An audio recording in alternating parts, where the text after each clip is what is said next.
What's going on, everybody? It is your boy Chris Man. I am here at the Work Hard, Play Harder podcast. It is Friday, June 26, 2026. My name is Chris Drummond. I am a freelance sports reporter based out of upstate New York here and proprietor of this podcast, Work Hard, Play Harder, where I bring individuals on to talk about their why and get to know them outside of their occupation. I got a very special guest that's on with me today, as she is a photojournalist reporting at the Santa Barbara Independent out there in Santa Barbara, California. Her name is Elaine Sanders. And we're going to talk to her about her why of getting into journalism, but we're also going to ask her some get to know you questions. So without any further ado, I introduce to you the wonderful, talented, and the beautiful Elaine. Welcome to the podcast. Hi, thanks for having me. Well, thanks for coming on. I appreciate it. No doubt about it. We're going to have some fun tonight for sure. No question. And my first question to you, Elaine, is the same question that I have for everybody that hops on this thing. Okay. And that is, what is your why? Why do you do what you do? Did you have any role models or any inspirations growing up in Ventura? But ultimately, what is your why for getting into journalism? Yeah, that's the question, isn't it? Mhm. Yeah, I guess the short of it is that I really just wanted to give back to my community, to the world. That's really the short of it, right? I think that maybe is similar for a lot of journalists in this field, right? I mean, it's a service that we're doing, right? And so Yeah. originally, I was thinking I was going to go and do something in STEM.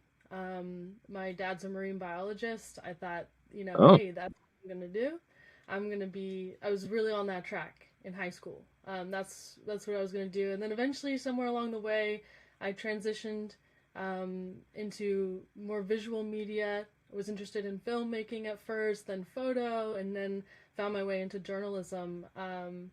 Yeah, so my why is really I'm really passionate about people being informed, people knowing what's going on around them, and being able to make decisions and operate in their daily life in an informed way.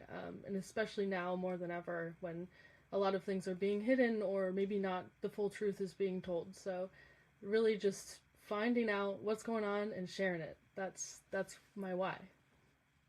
No, it's pretty simple, right? And I love that. I love that first answer that you gave because exactly that's the reason why we want to be journalists, right? We want to be pillars in our community. We want to give the 411 to everybody out there that is uninformed of what's going on in our community and, just be a voice for the voiceless. I know those are some of the cheesy ass lines that we say, but it's still, that's really what it's about. It really is because people want to be informed. News happens all around us and sometimes we discover something that people just never would even thought of that we put in our papers or we put on TV, broadcast or print style.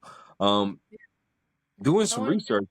quick Go, though. go I go ahead. said voice to the voiceless. I don't think that's true. I think everyone has their own voice and Mm, it's not my voice when I'm writing or I'm taking photos. It's not my voice. I'm uplifting my sources' voices. I'm maybe shaping things in a way that maybe they wouldn't have or making things a bit clearer, but mm. it's their stories. It's not mine. It's their stories, their voices. Yeah, that's something that I believe in too.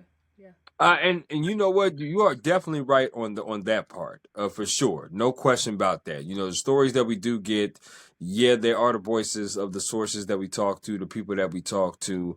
But everybody doesn't come forthright as well. With sometimes people hold in their true feelings or some stories, and we provide that platform for people to come out with their stories, but everybody doesn't come forth. And sometimes you need a little bit of inspiration and motivation and putting out stories for people to come forth.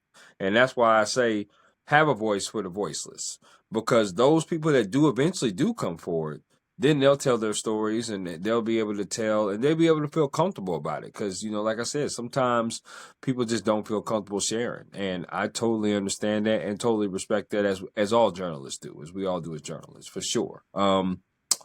You went to Foothill Technology High School, if I'm not mistaken. Um, Yeah. I want to know. Obviously graduating from there, you then went to Cal State University, Northridge. And then you got your master's at a CUNY school, which is up here in New York. Yeah. Talk to me about those choices of going to Cal State University, but also going to CUNY to get your master's. And were there any other schools that you were considering outside of those two? Yeah, so like you said, I'm born and raised in Ventura. Hmm. Went to football tech, go Dragons. Um, yeah, and then after school, after high school, I had applied to a bunch of different places, and at the time I wanted to do filmmaking. I wanted to be a film major. I wanted to do Mm, creative film production. That's what I wanted to do, and so okay. that's competitive, especially in Southern California. So I didn't get into a lot of the schools that I wanted to get into, and I was Mm, honestly pretty discouraged for a while. And I thought okay. about taking a gap year. I told my parents I'm gonna go. I'm gonna just send it. I'm gonna go to Europe. I'm gonna go work with horses. That's what I'm gonna do. I Mm, don't care what you guys say. That's what I'm doing. So they convinced me, reined me back in to stay home, like stay home in California. I went to Cal State Northridge, maybe a little begrudgingly, but mm. I had I had a good experience, I'd say. I gained a lot from that. Um, Obviously, as undergrad does, it's a big transformational period, right, for us as young Absolutely. people. Yeah. And so, um, yeah, I ended up going to Northridge. Started in the film program, quickly transitioned into the art program, got an art degree in photography. That was just more of my style, more my people in the photo department in the dark room. Spent a lot of time in the lab doing darkroom printing, and doing like art photography, right? Right. Um, Right. Spent a couple years after graduating and graduated in 2021. So what a great time to join the workforce True. during COVID. So Yeah. took a few years, moved around quite a lot, and I always had the goal, especially as a young person, to move to New York City. That was always the goal, and at least for a short while to live there. And so I was kind of in between jobs and not really loving what I was doing, and decided, hey, I'm gonna go back and get a master's degree. I Sure. want to plan for graduation. I don't want to do a Zoom graduation. I want a real one. That's the joking reason why I went back to grad school. Right. Right. But yeah, so I decided I wanted to do journalism. Because I had worked in my college newsroom at Northridge at the Daily Sundial. And looking back on all the jobs I had had, um, that newsroom job was the most fun. I loved the collaborative spirit. Everyone's coming in, a common unifying goal. We have a weekly print that we have to get out, deadline oriented, fast paced. I loved it. So I decided I wanted to go back to school for journalism so I could do a career pivot back towards that. And yeah, I only applied to CUNY. That was the only grad school that I applied to. Craig Newmark Graduate School of Journalism. Yep. It's the master's program. It's about 100 students per class, and yeah, I didn't realize I did a little bit of research. I looked at their website, and I had heard good things. I heard that it's in the city, it's affordable, and it's got a decent program. And so I'm like, all right, I'm applying there. If I get in, I'm going. If not, I'll figure out something else. And I got in and I went, and it was a fantastic experience. I made some lifelong friends, um, amazingly talented students and faculty. I mean, faculty is was amazing as well. Really intense, really rigorous. It's only a year and a half program. I graduated Right. in December. And yeah, and now I got a full time job out here, in Santa Barbara, working in the local newsroom and doing journalism. And I feel just so lucky and so blessed to be able to have a job, full time job, like in journalism, right out of school. So I just feel really, really grateful for that, for sure. Oh yeah, absolutely. And I love that. I love the fact that, you made the transition from obviously Cal State University, getting your undergrad, Yes, crazy time. I too graduated in 21, in the summer of 21. So yes, I do understand that it was crazy time during that COVID time. But I also got my master's in 25, December of 25, this past December. So I totally understand what you're talking about. We have that in common, being able to graduate in one spot, relocate to another spot, but almost a sense of you just coming back home to California, right? Santa Barbara, even though Santa Barbara is really Ventura is really right there. They're really right next to each other almost. They're pretty close for sure. So I love that. I love the fact that worked your way back there and being able to now do what you love to do. I had the opportunity, Elaine, to read some of your articles. The LBGTQ one about the sports, the anti sports article that you wrote really touched me. What is some, what are some of the other type of articles that you write? Like, how often do you write articles? Are you writing like maybe one a day, two a day? Are these long form stories that you're just doing, or what kind of other articles do you normally write? Yeah, I mean it's very variable. So right now I'm full-time news reporter and photojournalist. So I kind of do it's a smaller staff. So we kind of do a bit of everything. Yeah, I am the newest one in, so I'm kind of the general assignment reporter at this point. got you. Um, I like to say that my beat is death and destruction because that's been a lot of what I'm writing about, like car crashes, fires. What else did I write about? Notable people in the community passing away, unfortunately. Tragedies. Yeah, tragedy. Right, right. Earthquakes. I just did a story on how a couple of our local Santa Barbara emergency aid organizations are helping in the Venezuela earthquakes. Yeah, so how often am I writing? I'd say I write every day. Some are longer than others. It really depends. We're lucky in the fact that we aren't really constricted by word count. We are a weekly print um, newspaper, but also daily online. So sometimes we cut our stories for print, but the full version goes up online. So it's Sure. really whatever the story needs, right? Short writing as concisely as possible, but it's really what the story needs to breathe and sing.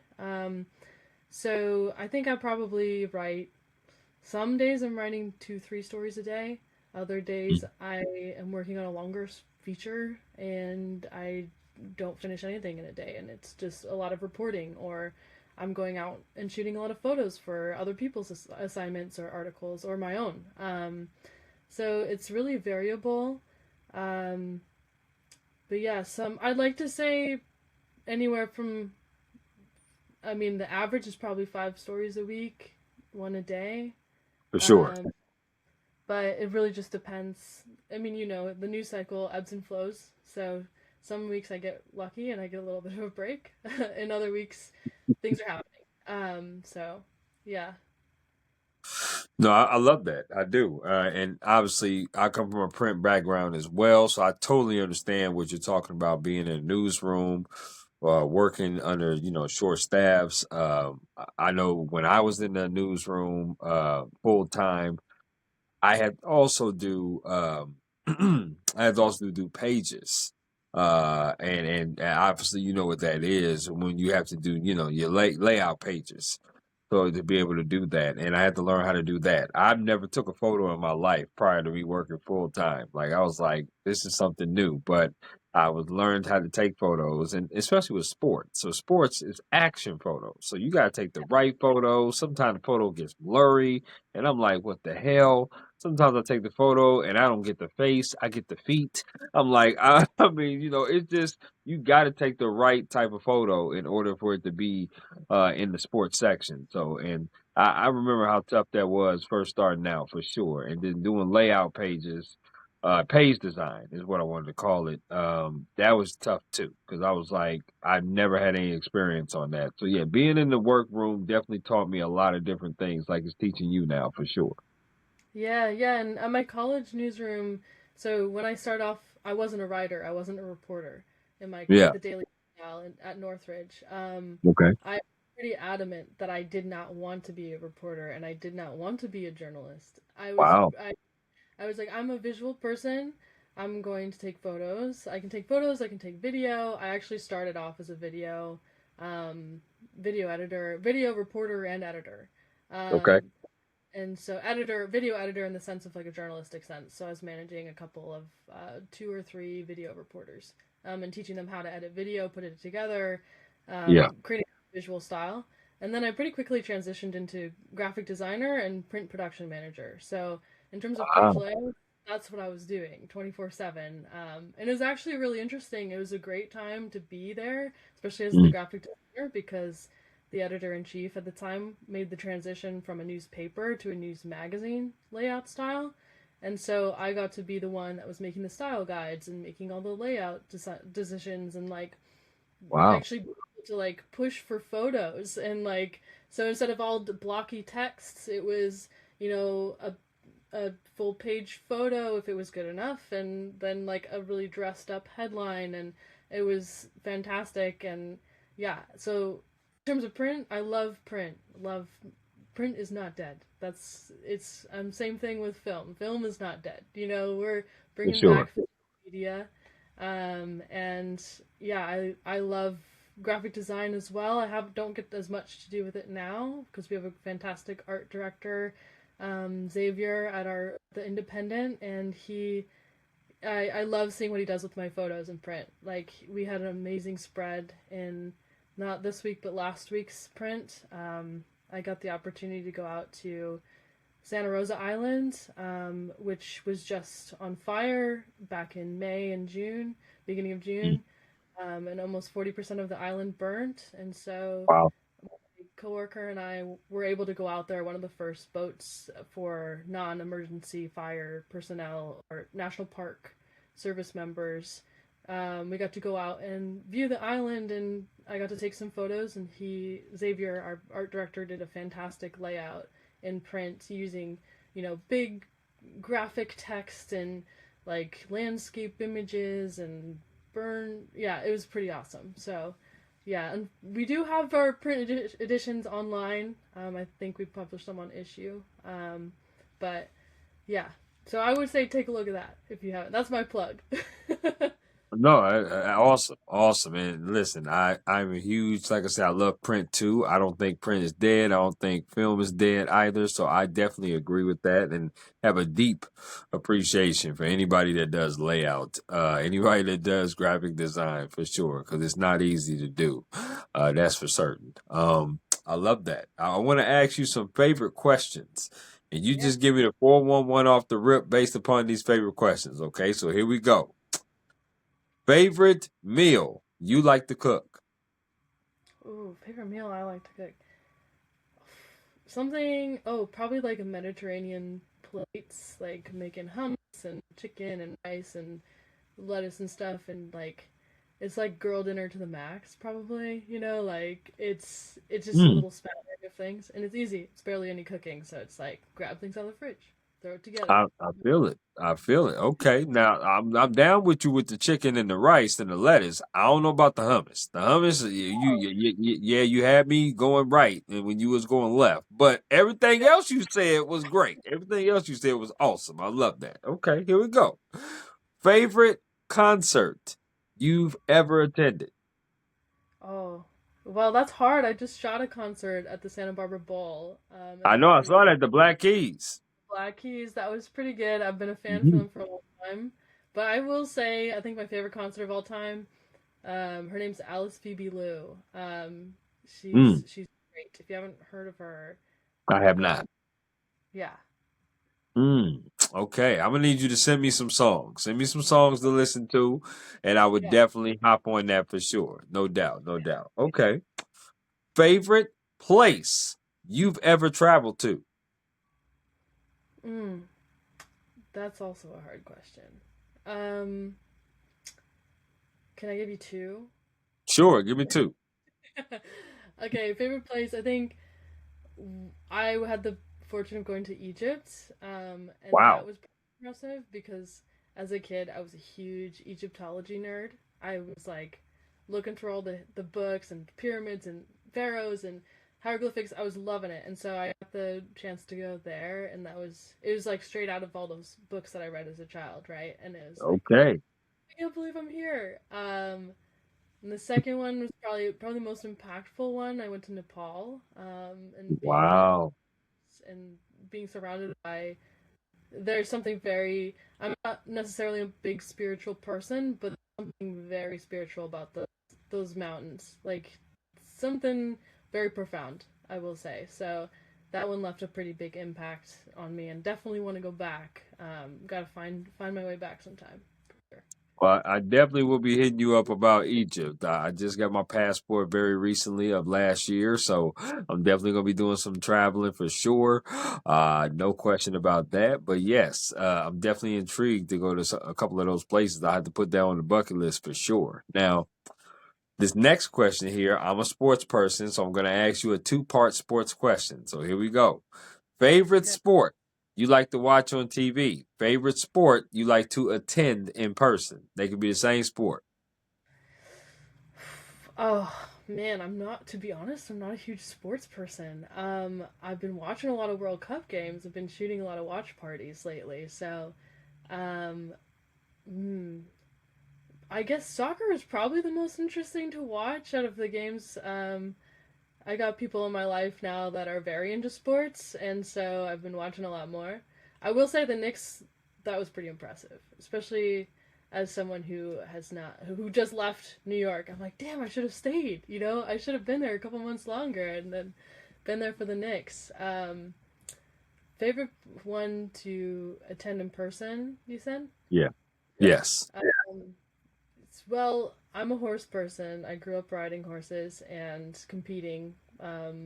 So I'd say probably going to horse shows for sure. It's definitely a little niche, but especially when I'm back home, like I'm back home, it's all my people that I grew up riding with, and some of them are still riding, some of them, are going just to see friends and stuff. So definitely going to horse shows. It's a different vibe for sure, but yeah, different type of Yeah. sport too. But yeah, No question. Not too many people hop on here to talk about equestrian. That's for sure. yeah. No question about that. But that's awesome. I love hearing different sports. I love hearing different stuff like that. Yes, the World Cup. We are all tuned into that. No question about that. With U.S. advancing to the knockout round, which is great. I love that. So looking forward to Wednesday, next Wednesday, for their get a chance to play Bosnia in their first knockout round match for sure. Last of the favorites.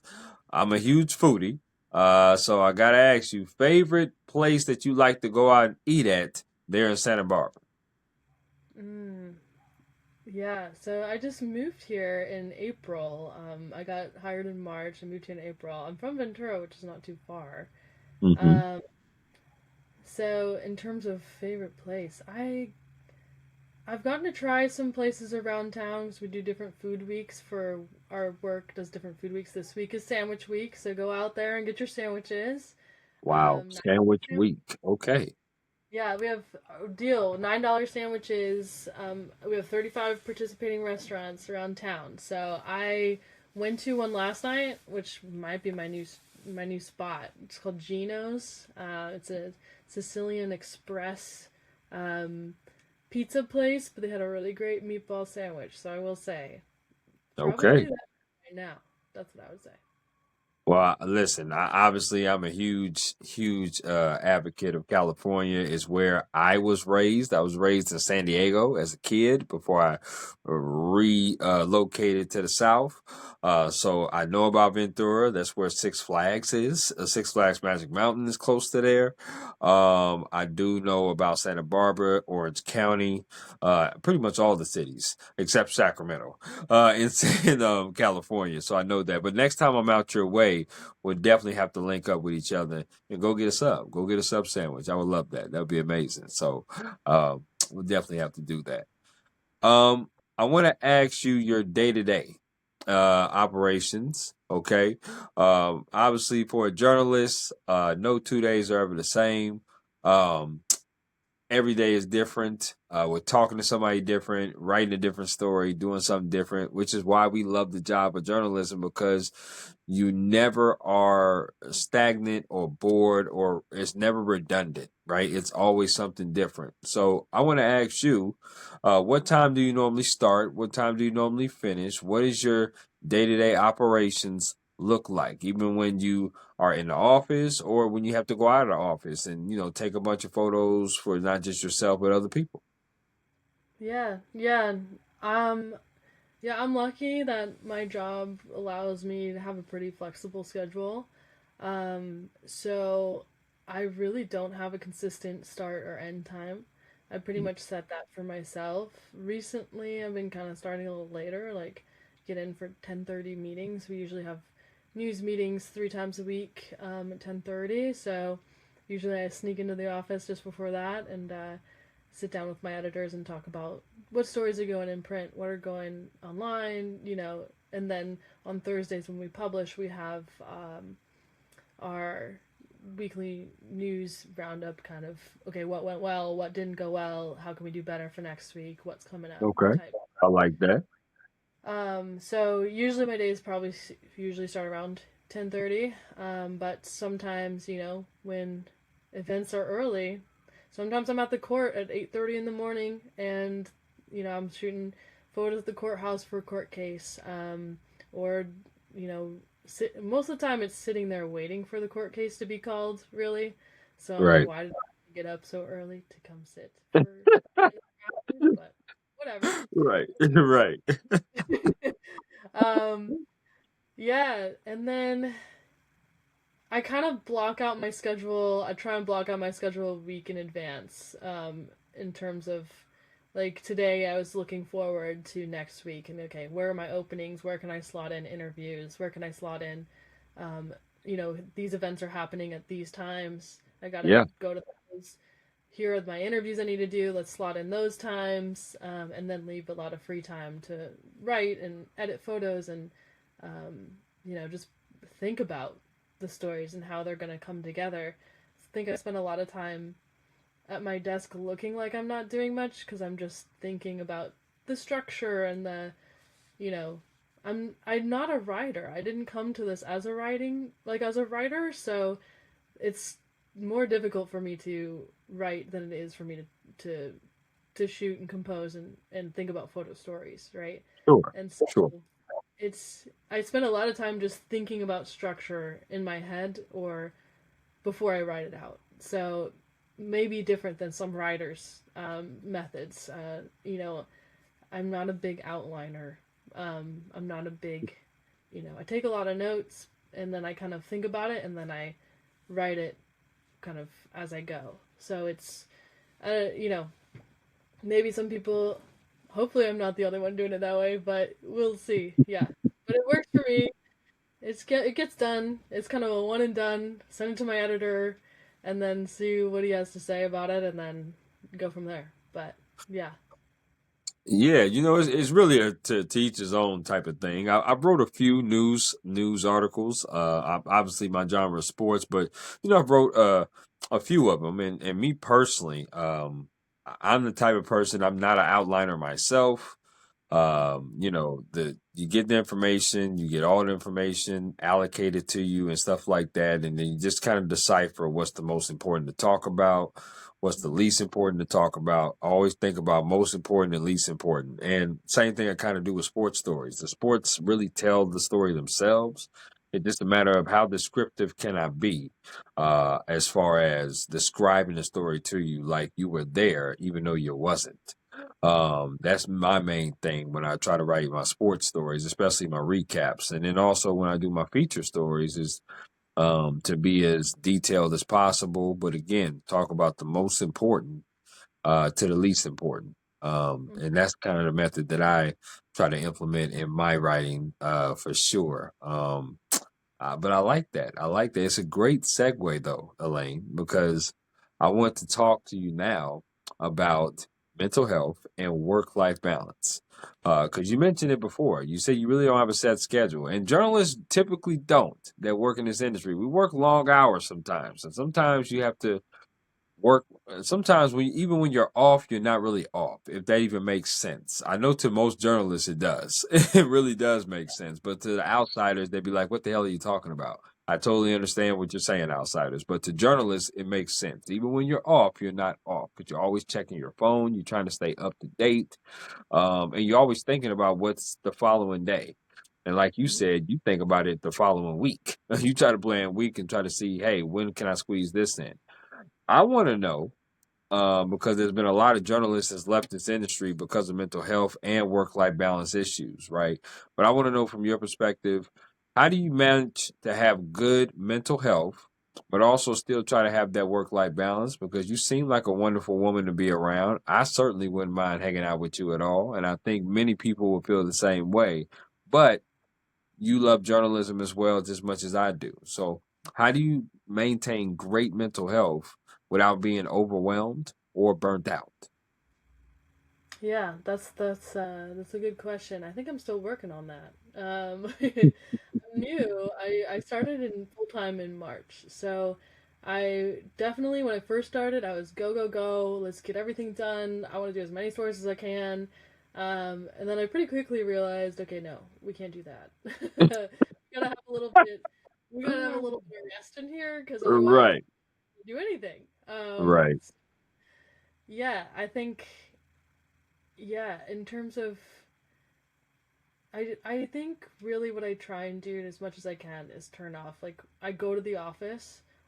We can work from remotely, as a lot of journalists do. You don't necessarily have to even live in the place where you're reporting on now with Zoom calls and phone calls and all this stuff, right? very But true. also Yeah, why I liked being a photojournalist as well is that I have to physically be there. And for me, that helps a lot when it comes to work life balance because I'm physically at the office writing or I'm physically out in the field working, right? And right, so when I come home, I don't work at all at home. Like that, I just don't do that. Like I come back to my my house and that's me time, So I think physically having that, being in a different space and being, or even if that's working from home, if I'm, maybe I'm in the living room if I have to work from home. I'm not in my room. right. Um, so having like a physical space difference, I think really helps that. Um, and then also just being with people and friends and family outside of work, roommates. I've got great roommates that I'm becoming more friends with, and like being able to talk with people who aren't journalists and aren't working on stories 24/7 Yeah, and realizing, hey, people are totally living their lives not clued in to everything that's happening in the world. And especially since I told you I was working on, like, I joke around saying I'm on the death and destruction beat. It's like, yeah, most of my roommates and my friends and my family, they don't know about all this stuff going on in the world and all this sadness and pain and struggle and like they're living their lives and I can go out and be a normal person and live my life too. right, um, I love reporting on the heavy stories. They feel really important to me and I try to do my best to do justice to them and maybe bring in that silver lining or the hope in them, and not just be doom and gloom, right? So that goes back into work. So maybe I'm not doing a good job at keeping my work in life, but um, yeah, I think yes, physically being in different spaces, and spending good quality time with folks outside of work, outside of the journalism world, um, and sometimes with my coworkers just to vent about stuff that to people who understand, understand the work and the life. I'm starting to make more friends with my coworkers now too, so it's kind of nice to just, you know, turn off professional mode and be like, what the heck just happened? Like, why is this, what the, right, what's going on, So right. definitely leaning on my people and my spaces. I'd say that for sure. Yeah, it's a question that's worth asking for sure, right? But at the same time, you answered it beautifully. You really did. And to have friends outside of the industry, which I do as well, I don't want to talk about sports 24/7. I love watching sports. I love covering sports, athletes, coaches, all the above. I do. But sometimes when I go to a bar, I just want to have a nice drink of Hennessy or some Jack and Coke and be cool. I just want to do that. I don't want to have a sports debate. I don't want you to debate me on sports. I don't want to be arguing about sports. I don't want to do that. I just want to just chill and relax, right? And having friends outside of what you do as far as occupation goes is something different. To have, kind of someone to go to and talk to is amazing. It's great. I love that. I would say my family is my support system as well. I could talk to moms about anything, dad about anything. I like to also work out. I also like to write poetry as well. Yeah. Huge in poetry. Love that. So I think it's worth asking because everybody's balance is a little different. Some Yeah. people can handle a lot of stuff. Some people cannot handle much. Some people, when you talk about your news stories and doom and gloom and the tragedies that you that have done, you do got to talk about that because um, sometimes those stories are heavy. I mean, yeah, you might like to write those because you bring perspective to it and you bring a story to it and a light to it. And maybe sometimes the people that you talk to want to share their story, even though it is tragic and doom and gloom. Um, my question to bounce off of that though is, and kind of a bonus question, is how do you deal with hard news stories? Is it different, maybe so as you dealt with them in the past, or is it the same as you deal with them now? Because some people take it home with them and it's hard for them to shake. Do you try to leave it at the office? Are you having trouble separating yourself from the hard news stories when you bring them home? Yeah, that's a good question. To be honest, I think working on a story, especially a hard story like that, the act of writing or producing something or telling that story, I think really it takes me out of the.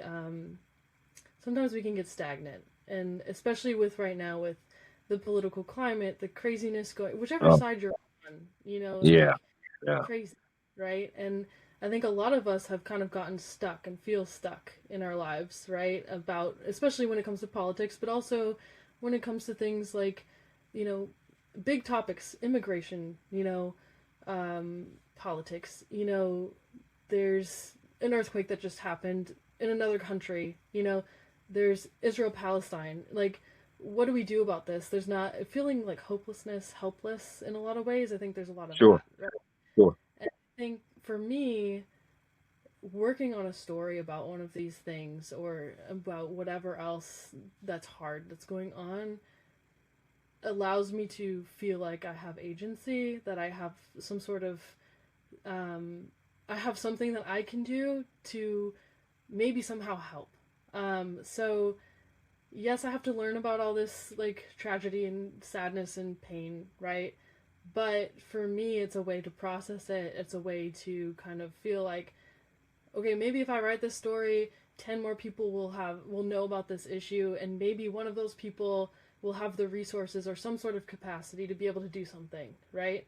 Like okay, I'm not in Venezuela. I can't be on the search and rescue teams, and nor do I have the skills to be able to do that, by the way.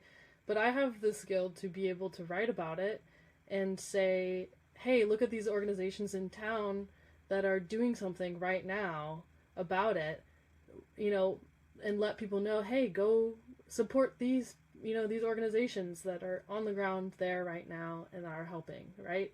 So it's kind of an indirect help, but bringing visibility, bringing awareness, especially to a community like Santa Barbara where it skews pretty wealthy, and there is a lot of people here in this community that really care deeply and want to help and want to change things. So I feel like I'm able to say, hey, look at this issue. Like I'm writing about emergency housing vouchers. The federal government has cut funding for those early. They were supposed to expire in 2030, but now they're expiring at the end of 2026. So they're cutting them wow, off 4 years short. And these are folks who were previously unhoused or were fleeing from domestic abuse, from human trafficking, from sexual violence, and they were put into this program to find housing, to give them housing assistance, and to get them off the street, and to provide them some sort of stability. And now that program is coming to an end. And Right. so I'm here talking to all the housing authorities at the city level and the county level and saying, what are you guys doing about this? You know, like, how are you guys helping? Like, what's going on? And thankfully they are doing. They're scrambling, but they're trying to find funding. They're doing really what they can do at this moment in time. But I'm here to say, hey, let's make something happen for these people. You know, they need this. Like, they need this assistance. What are you doing as a person in power to help these folks? And, you know, things are happening, and maybe someone will read this story and be in the housing advocacy sphere, or maybe not even.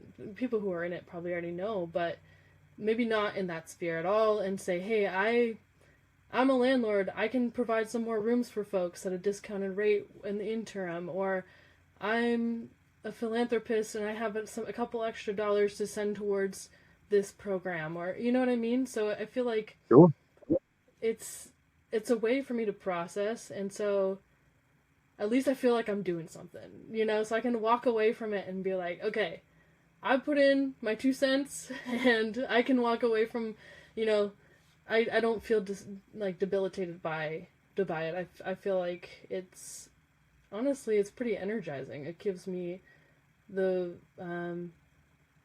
yeah, it allows me to work long hours, so it gets me to do things, and yeah, I feel good about it. I am taking breaks, I promise, but yeah, it's I really love my job, so I feel really lucky to be here for sure. And yeah, I can tell. I can tell that you definitely are very passionate, and as you should.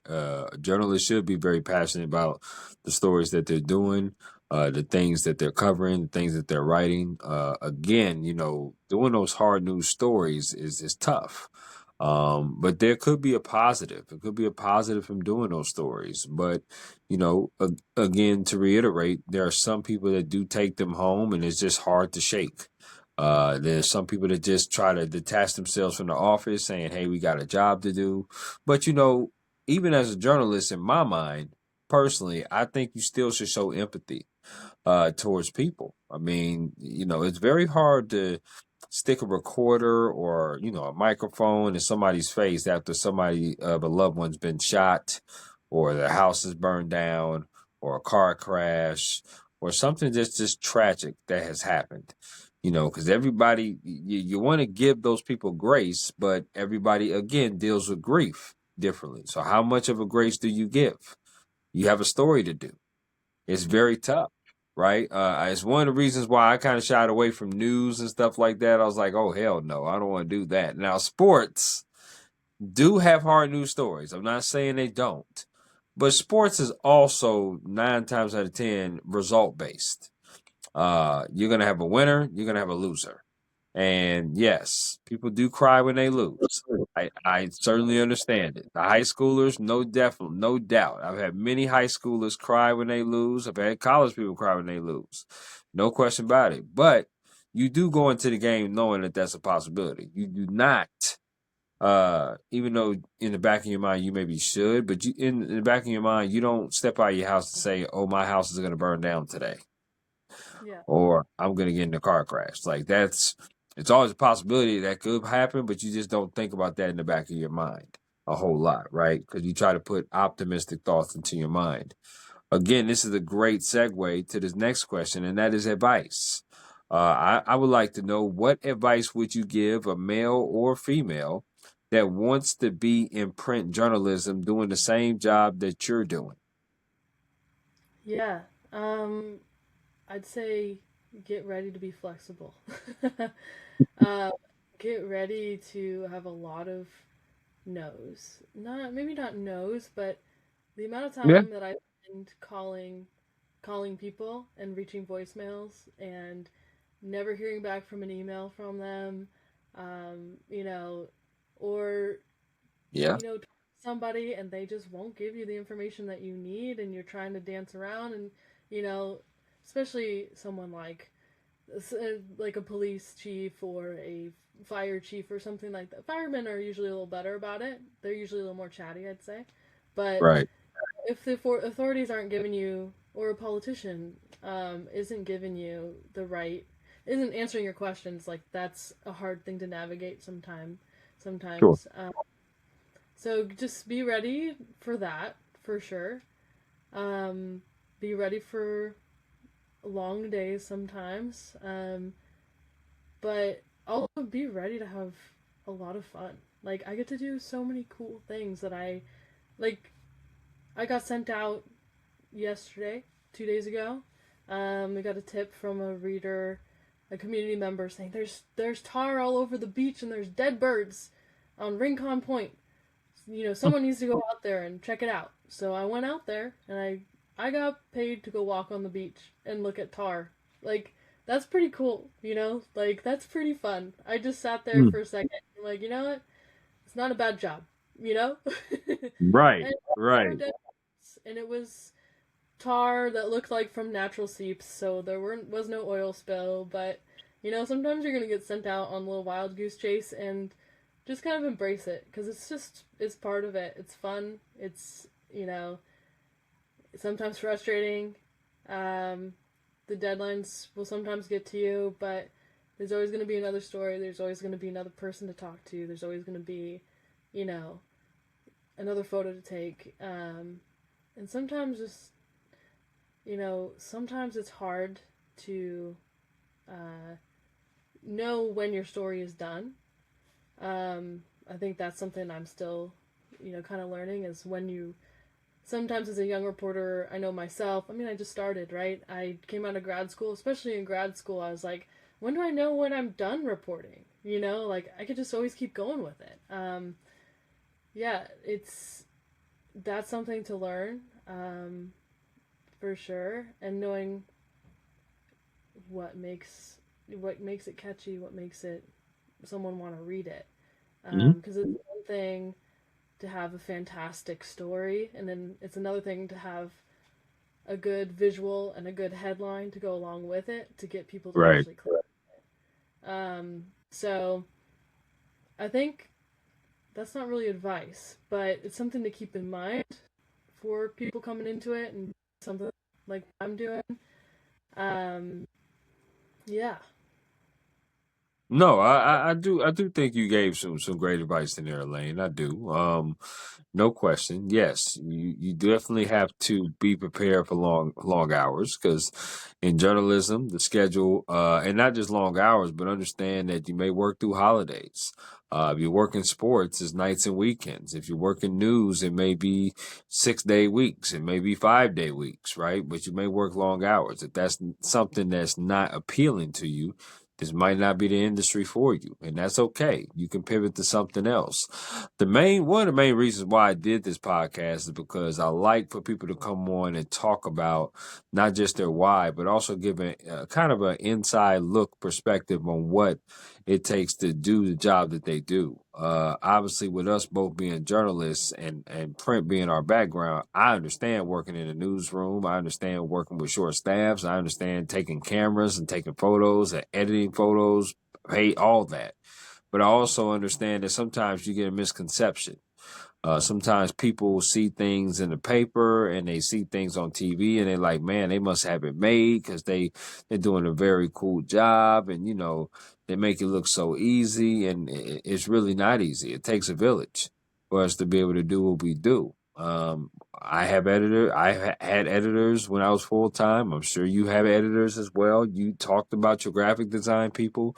It takes a village to run a newspaper, and it takes a village to get our stories out and about, whether it's newspapers, whether it's online, or whether we're doing it in print.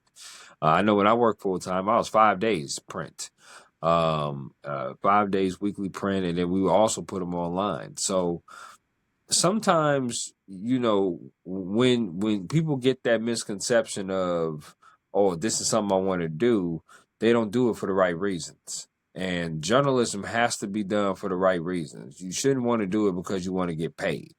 I'm You should want no, absolutely not. I'm glad you smiled on that one because absolutely not. I'm with you on that. You should do it for the love of storytelling.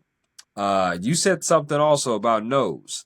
I think you get a bunch of no's in the process of filling out applications. You would definitely get a bunch of no's or not hearbacks from a lot of different organizations. Way more no's than you'll ever get yeses, for sure.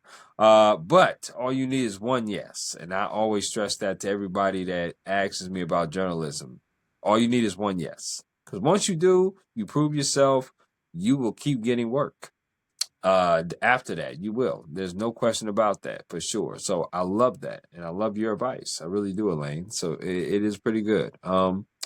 We've reached the portion though of my podcast now that we're going to do and play my interactive game called This or That. It's a game that I like to play with all my guests here on the Work Hard, Play Harder podcast, and it's very simple. I'm going to throw some things at you, and you get to choose this or that. So, Elaine, are you ready? ready. Okay. Out of these two restaurants, which restaurant would you rather sit down, eat at? Texas Roadhouse or Longhorn Steakhouse? Damn, I haven't been to either of those. Is that bad? That's terrible. That's damn terrible. You have been to either one. My gosh. I'm gonna go Longhorn. I don't know if that's Okay. great, but that's what I'm gonna go. First off, we need to just, I'm gonna go ahead and look up some for you, and I'm gonna send you some addresses, and I need you to go to these places, okay? Okay, okay. As Try to, long as we, I know damn well they got them out there in Santa Barbara, Ventura, LA area. You're close by. I know they do for sure, no question. Okay, but I like Longhorn. How do you like your steak? oh, um, medium well. I was pescatarian for a long time, Mm, so I just started getting back into beef, really. So, well, I okay. guess a couple years. When I moved to Kentucky, then I became not a pescatarian anymore because barbecue is just so good, and yeah. So, Girl, you ain't never lied. Your barbecue is the truth. Okay, no doubt about it. I love me some good barbecue. Okay, here we go. When it comes to chicken wings, which flavor would you rather put on the wing? Barbecue or lemon pepper? I would say lemon pepper. Okay. Do you like your wings wet or dry? I'm dry. I like dry wings. Okay. Now, do you like your wings bone in or boneless? I mean, here's my reasoning. I'm usually eating on the go. So I'm taking boneless because I'm usually, especially lunchtime, I'm eating at my desk. I'm eating in the car. So that's my justification. But yeah, boneless. Okay, so you like a dry lemon pepper boneless wing. Now, do you dip it in sauce? Any kind of sauce like ranch or anything? Ranch. Yeah. Wow. Okay. All right. Look, I'm not mad at you. I ain't mad at you, Elaine. You're That's just what's up. questioning my choices. I see it. I see it a little. Yeah. Yeah, yeah. Well, listen, I've never had ranch before. I've never tried ranch. What are So you talking about? You're getting on me for Roadhouse and Longhorn, and now you're telling me you haven't had ranch.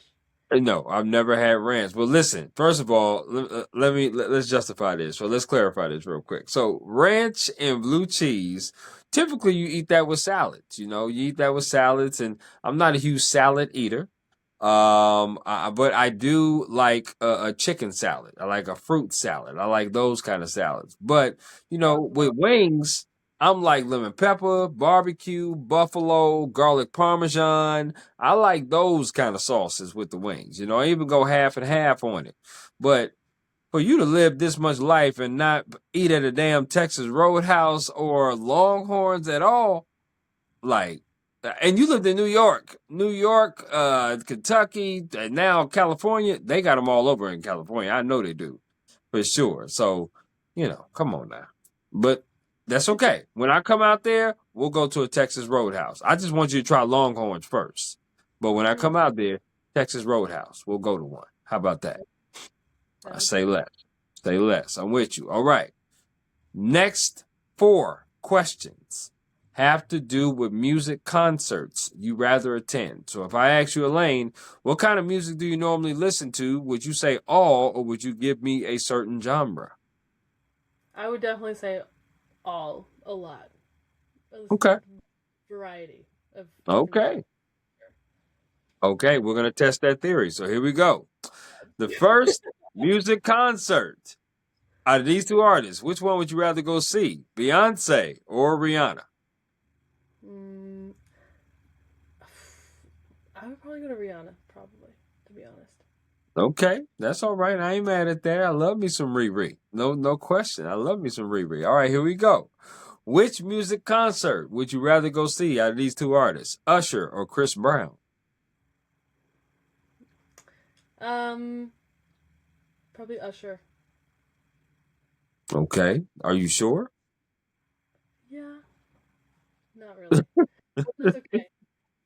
Um, I don't listen to much of either of them, so I would say probably Usher. I think I know more songs by Usher Wow. than Chris. Okay, that is well, I appreciate the real. I do. I appreciate the realness out of you for sure. I'm being honest with you. No. I appreciate the real. I really do. I do. No doubt. No judgment here.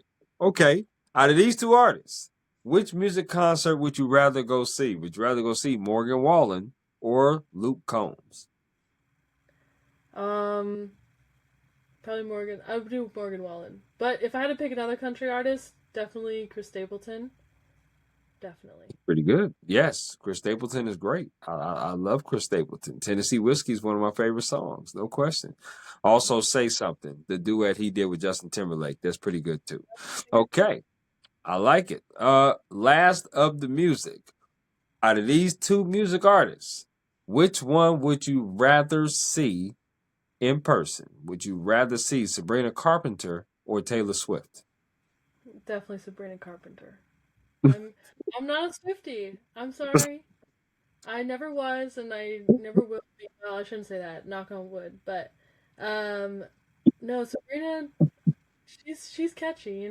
She's got something going on, especially right now. So No question about it. No question about it. I do like her song "Man Child." I do like her song "Please, Please, Please," especially the Dolly Parton mix. I like that one. So she got some good bangers for sure. The way that you answered the damn question though is so funny. She's like, definitely Sabrina Carpenter. Like you are like no on Taylor Swift. You can say definitely on nobody else except that one. yeah, So I love that. yeah, That's what's yeah. up. Awesome. I love it. Okay. Back to sports. If you had it on the TV, out of these two sports, which sport would you rather watch? Basketball or football? mm. See, growing up, my dad would watch football, and so I'm more familiar with football. Okay. And my grandma was a huge Vikings fan, Minnesota Vikings fan, so Mm. always gonna root for them. But I would say basketball is probably more interesting to watch than football. Okay. Um, just from like, there's a lot more going on. There's more points being scored. People are running around, So probably basketball. Yes, people are definitely running around. That's what they have to do. No, no question. No question. I love it. Okay. If you had a choice to choose a sport out of these two to play, which one would you choose? Badminton or bowling? Badminton, 100%. Wow. 100. Yeah, Okay. that's I played. We played that in middle school. We had 1 week where we set up the indoor volleyball courts and we would play badminton, and that Yes. was so much fun. I've been getting back into, not really back. I've been getting kind of into tennis. I learned how to play over the summer with one of my childhood friends, and now I'm kind of playing it some more. So, badminton, tennis kind of goes along. So, yeah.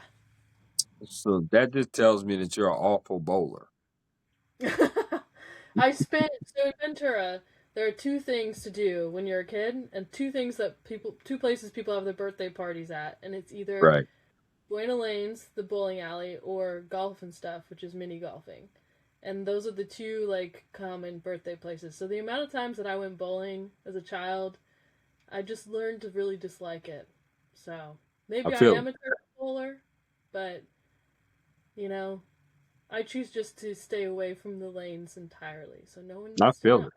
I feel it. And again, I appreciate the realness. The real. I heard the pain in your voice for just going there, from going to those lanes. I feel it.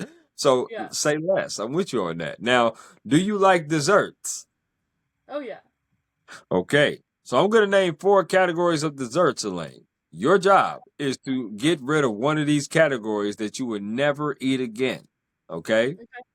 So here we go. First category is grouped together. So they're pies slash cakes. Okay. Second category is ice cream. The Hmm. third category is candy. The Hmm. last category is cookies. Which one are you getting rid of? I'm getting rid of candy. Girl, I would say you on point like a period. That's what I would say because I would get rid of candy myself. I really would. Now, I got to ask you though, what is your favorite ice cream flavor? Mint chip. You know, I'm getting a lot of mint chocolate chip lovers on this podcast Oh forum. And yeah. mind you, again, We're I not was alone. We're out there. People just don't believe it. We are out here strong.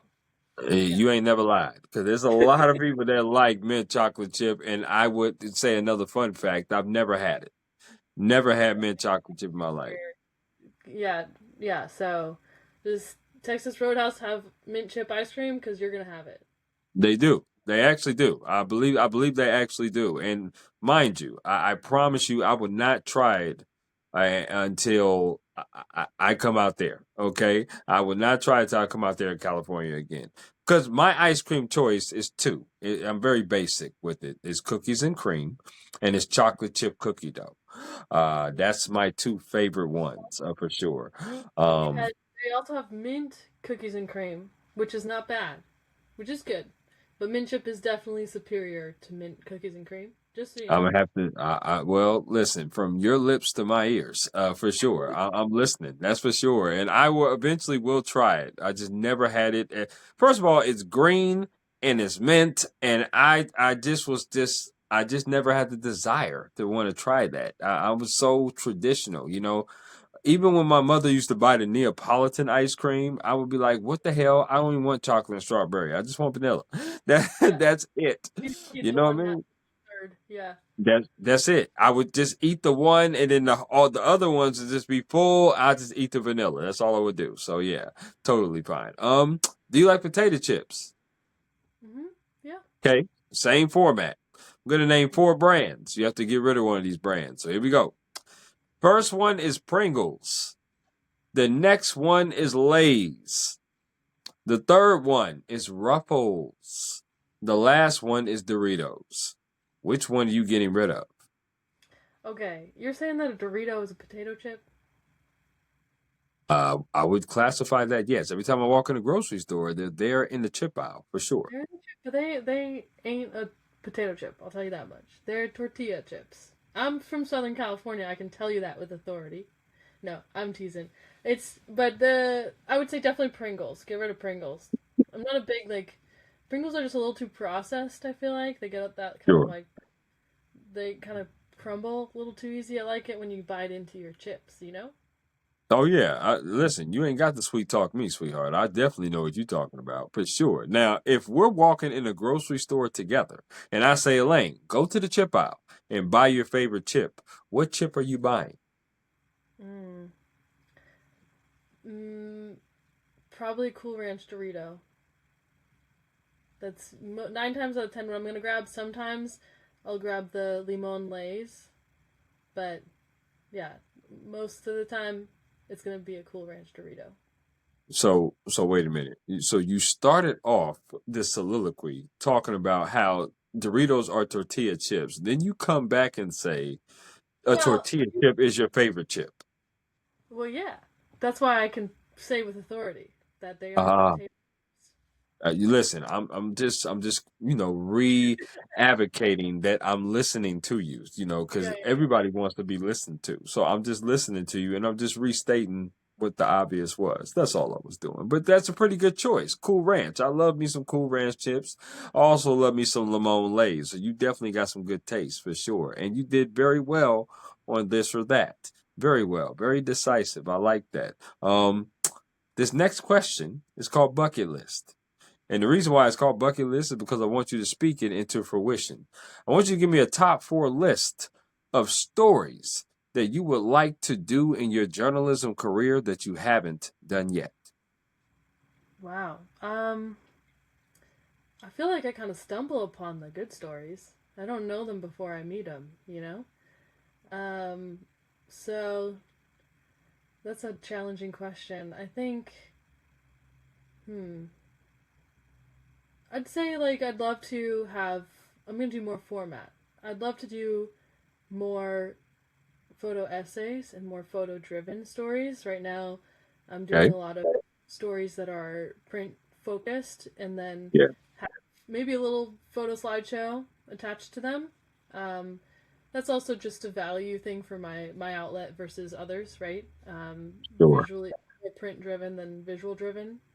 Um, so I'd love to do, you know, I like I said before, I'm a horse person. Grew up riding, grew up competing.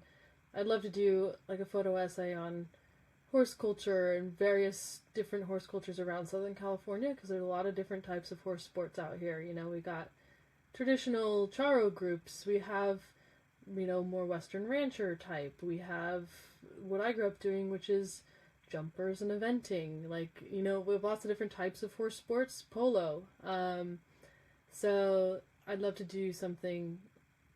That's probably my lifelong project is working on that kind of stuff. Um, just documenting that. Um, Hmm. but yeah, and that's a hard question. 4 stories. I mean, I can tell you what like stuff that I'm working on right now that I'm really excited about. So more short term future. So there's one, the horse culture stuff. Another Okay. one is I've been I'm been trying to track down. I mentioned earlier about the fire on Santa Rosa Island that burnt about 40% of the island. That was Okay. started by a sailor who ran aground on the island um, with his sailboat. And his sailboat caught fire. He also let off some flares. And allegedly, he started the fire. There's no one else around. So, you know. But, you know, we have to say allegedly until the reports he gets convicted, right? We're journalists here. Right. Right. So I'm doing more of a follow story on that. I broke the news that he had run aground on Santa Cruz Island, which is the neighboring island, about a week before he ran aground on Santa Rosa Island. So I've been, this is my baby, this story. So I've been like tracking him down. And so I'm waiting for some documents to come in from a FOIA request that I put into the Coast Guard. So I'm excited when that comes through. So I can do another follow story about this guy. Who is he? What was he doing out there? Like, he clearly wasn't prepared. He was lacking proper safety equipment. You know, what was going on with that? And getting some more accountability, right? For Right. our community. It's a huge loss that that fire taking a lot of cultural resources and, you know, obviously native species. Some of the plants are found nowhere else on the earth, only on this island, and they got burnt. So yeah, it's a tragic story. Again, the death and destruction beat. But What yeah, about and red then carpet? Red carpet events? Do you want to do anything like that? you know those don't interest me too much. I Okay. I'm not into the pomp and circumstance of it all. I think it would be fun to go one to one and cover one just for fun, but Okay. I, you know, I like shooting the concerts. The concerts are fun. That's what I'm Maybe saying. Maybe another concert event you would like to go to. yeah, yeah. I hope maybe some cool folks come through. Shoot some Okay. shots. Now what about politics? Maybe is something you want to do in politics? Maybe cover a Republican or Democratic Party, maybe a senator race, debate, maybe a debate or something like that. Have you thought about that? Yeah, I think. I mean, I um being in New York when Mamdani was elected, that was pretty electric, right? Um, and so I'm excited to see what happens with the DSA. So that would be kind of interesting There you to go. cover maybe something along those lines. Or right now I am covering local politics, so that's interesting in and of itself. Small town local politics. That there's a lot of good stories that come of that. So Sure. maybe we'll see what pans out in the future, how people come through the next couple election cycles, and yeah, Okay. All right. I can dig that. I can dig that. Get some variety up in there for sure. Now, we talked about advice that you would give someone, but what is some advice that someone has gave you that you hold on dearly to? oh, it's not personal. I think that's a big one that I have to keep reminding myself sometimes. Mm, yeah, When folks, sometimes people will read a story that you wrote, or you're trying to contact them for an interview, or you know whatever, or just generally in life. Like 9 times out of 10, people's reactions are not to you specifically, but a culmination of a lot of different factors going on in their lives, right? So I think that goes for coworkers, that goes for personal life, that goes for family. That's anything, right? So I think don't take it personal. That's a good piece of advice for sure. absolutely. You can't take it personal, right? And everybody's not going to like your work. You're gonna have some trolls out there that's gonna troll you a little bit. I feel sad sometimes for the ladies in this industry because sometimes ladies get judged on their look. Greatly, obviously, you're in print, so people are just reading what you write for the most part. But broadcast, when I have broadcast people on my platform, they get letters and emails talking about why are you wearing the same dress, why are you wearing the same clothes, and the men don't get those same letters. As we wear the same dress shirts and ties and suits, and we Yeah, wear that too, but we don't get those kind of letters. I don't yeah, know if for you've sure. gotten Even that. out in the field too. People Yeah, react differently to women sometimes than they do to men, and that's for kind of sure. completely out of my control. Like I've gotten times where there's kind of I don't know, there's just people that are being strange. So you For sure. just learn when to remove yourself, from a situation, and sometimes that means you don't get a quote from that person, but you try and get what you can, and then get in, get out. Depends. You just have Oh to yeah, be aware of your situation. I mean, that goes for anyone. Be aware of the situation, what's going on around you. Um, yeah, just be smart about it. Don't get too blinded by the story, for sure. Like oh for sure. your safety and well-being is more important than the story. So, yeah.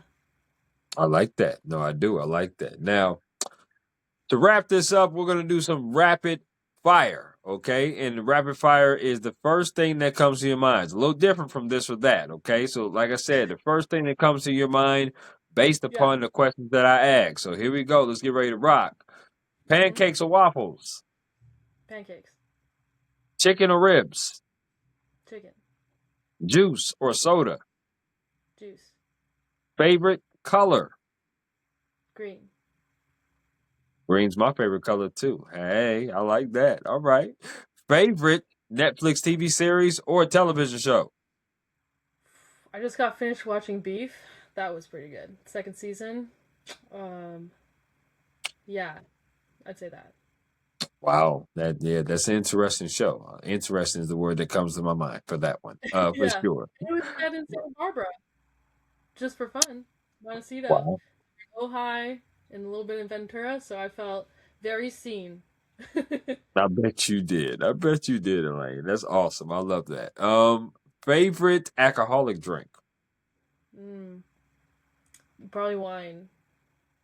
Red or white? Most of the time, it's gonna be white, especially during the summer. But if we're having a nice dinner, I'll do some red. You know? Oh yeah, I definitely know because I love me some red or white. Love me some uh, what do they call it? Not Sure. Chardonnay. Uh, uh, Really? uh, yeah, oh yeah, Chardonnay, Chardonnay. Sorry about that. Yes, I do love that. But yes, white in the summer, red, for the other seasons as well. I love that. Okay, favorite board game. I'm more of a card player. Um, Favorite board game. I mean, played a lot of Monopoly as a kid, so I guess that would probably be Mm, I'm a it. monster when I get Boardwalk in Park Place, girl. I'll be killing people when I get Boardwalk in Park Place. I'm trying to tell you. Now, I'm glad you said card game because now I'm going to ask you favorite card game. Well, my family has a card game. We call it 65. Hmm, It's like a variation of Gin Rummy. You play with two decks, and so got and you you have rounds, and so it's in each round you get another card, and so it's nice because it's a nice amount of time that you're playing for, and so you can kind of new people get a hang of it, and then by the 13th round they kind of got it, and you can kind of there's a lot of more banter going on, because you have a longer game. So for yeah, sure. definitely, yeah. Okay, 65. Wow. Okay, I definitely know Jim Rummy, but I'm intrigued to learn that game of 65 for sure. That's crazy. I love that. Favorite sandwich. Hmm. It's sandwich week here. I've been trying a lot of sandwiches. I'd say probably I've been getting on the meatball sandwich train, but I do like a pulled pork, um, Pretty or good. a good tuna salad sandwich. If it's good, that's pretty good. I'll take that. I'll definitely go with meatball, turkey, steak, or chicken. Those four in particular, definitely would love those. Those are my four favorites for sure. If you had a choice to choose three people plus you, so a total of four, to go on vacation with, who would you choose and where would you go? Now, Elaine, before you decide, you could choose family, friends, or celebrities, or a combination of all three Hmm. On a vacation.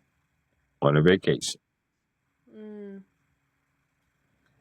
Well, only four people. Only Only three people. yeah, Yeah, four. three plus four total. Hmm. Well, I'd say I'd probably pick my three closest friends that I don't get to spend enough time with. Um, and I'd take them. Let's go on a girls trip somewhere tropical. I haven't been tropical in a while, so I don't know. I went to Bonaire once, is a Dutch island in the Caribbean, and that was really fun. So maybe we go there. They got a bunch of donkeys on the island. It's pretty cool. Drive around, go go to the beach, go see some donkeys. Little girls trip. That sounds like a good time. Okay. Listen, from your lips to my ears, no question about that. I will not make you name the three closest friends because I do not want no beef started Yeah. on this podcast. Okay. So that's fine. That's cool. I love that. They know who they are. That's all that matters. So, with that being said, if you had a choice to listen to three artists or three songs on repeat and never get tired of them, would you rather choose three artists or three songs, and who would they be, or what would they be? I should say. Um. Okay, so I'm gonna do three artists. I'm being strategic about this because then I can listen to more music. Hmm. It's three songs. So I'm gonna do three artists. Um, Definitely, I grew up listening to the Beatles. That was what my family we would always be listening to the Beatles. And they got a pretty big discography, so Yeah, I got great three, group. right? So I'm gonna go with the Beatles for sure. Okay, Um, I'm also gonna go with my favorite concert, Alice Phoebe Lou, because she's so great and she's got this wonderful voice. okay, And she gets you. She has some of her songs that kind of get you in your feelings a little bit. So I got some variety there too. okay. Um, and then the last one is hard. Probably, damn. Maybe it's gotta be someone. Maybe like Willie Colon Garcia, something salsa. some dancing music, some cooking music. Um, yeah, I think I'd probably go with him. Yeah. Okay, I ain't mad at that. I ain't mad at that. Now, if I More, ask, yeah. if I asked you, um, what genre other than news you would like to cover, the genre you would say is Mm, other than news. I kind of cover a lot with news, so I do. I write for the living section sometimes too. I would say, I mean, maybe sports to be honest, because sports, it seems like you get there's a lot of angles to sports. Like you can do just Mhm. the game coverage, right? I mean, you can do game coverage, but also the stories that you get from the people involved, like the Without players, question. coaches, the families, the fans. Like why do these people keep coming to these games? So like what brings them here? What unites them? Like maybe people who have completely different backgrounds going and cheering on the same team. So it's definitely a unifier, especially right now. You see that with the cup in like the World Cup games going on, and people just uniting around their countries even if they have conflicting feelings about them. So I think sports is pretty cool. Come on, come on. I'm telling you, we'll welcome you with open arms if you ever do decide, that's for sure. And you're absolutely right. You hit it on the head. You can tell all kinds of stories from fans' perspectives, parents' perspectives, teams, coaches, all the above. So no question. I love that. If you had a choice for your dream as far as the event that you would like to cover, event or story that you would like to do, and you can do it only for one day, what would you choose? Hmm. Dream event. Hmm. I feel like I'd love to get into somebody's like really luxurious wedding, like a celebrity Hmm. wedding, something like Yeah, that. That would yeah. be, something that's definitely behind closed doors, that is not public facing. Yeah, I think that would be pretty cool to get in and see like who's there and what's going on and who knows who and those kind of things. I think that would be fun, I'd say. Okay. Okay. What is a sport that Elaine would play that she would absolutely dominate in? Absolutely dominate. Oh, I need some training, but um well, obviously horse sports. I grew up doing those, but that's a partnership, so you gotta have a good horse too. So it's not just about me. Uh, Right. I'd say I'm getting back into cycling. I Okay. like doing more longer distance cycling. I'm trying to prep for a century ride, so it's a 100-mile ride. So Oh, uh, yeah, so hopefully one day. I'm very inspired by the the Tour de France and stuff like that, of course. But um, okay. I ain't farm mad at that. culture for sure. Yeah. Okay. I hope the hell that you do that. That's for sure. I love that. Now, what is a sport that Elaine would play that she would absolutely suck in? Mm, pretty much most. I would say probably. I don't think I would be any good at. I don't think I'd be any good at basketball. To be honest, I think I would completely suck at that. Very little hand-eye coordination. I'm getting away with tennis, but I don't think. Also, I'm kind of short, so I don't think I'm. I mean, guess that's not totally a limiting factor, but it doesn't help. Well, listen. I don't know. I don't know your height size or how tall you are, but looking at the photo, I'm thinking you're around 5'6", 5'7". No, no, I'm 5'3 3/4". Wow.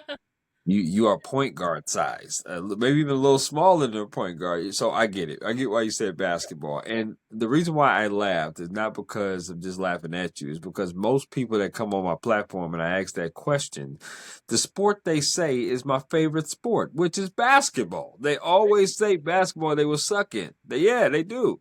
And Well, a not lot of only that. No. But they would also say the reason why is because they're short. And I'm like, guys, I'm not super tall, but then I would say I'm 6 feet. So I'm 6 feet tall.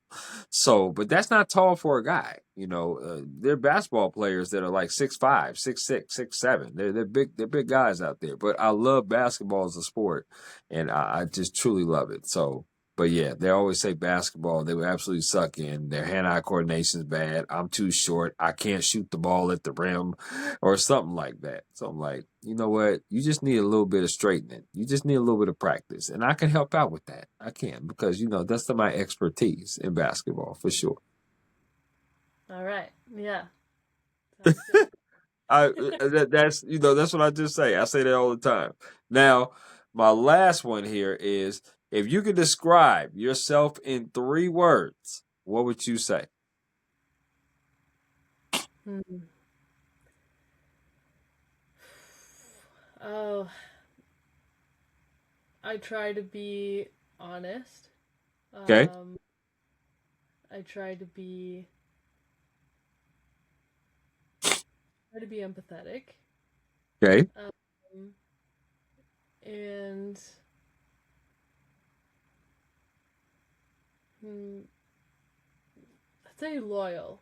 I think I'm definitely loyal to my people and loyal to my work, whatever it may be. I think, yeah, yeah, So honest, empathetic, and loyal is the 3 words you would use.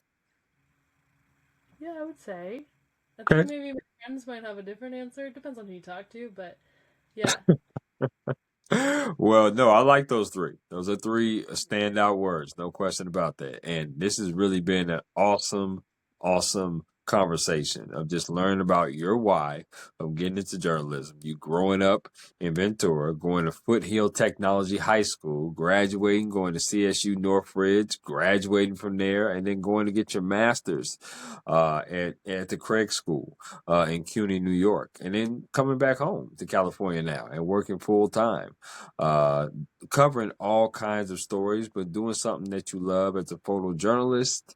And I'm hoping that you get to do more stories that's photo based, something that you're very passionate about, and continuing to write the stories that you are passionate about, and continue meeting new people that will have an impact in your life. I'm obviously a new fan of yours. I'm here to see what you do in your future endeavors. And it has been an absolute pleasure to have you on my podcast. And my final question to you of the night is there anything else you would like to add about yourself, the job, journalism, or anything at all before we conclude?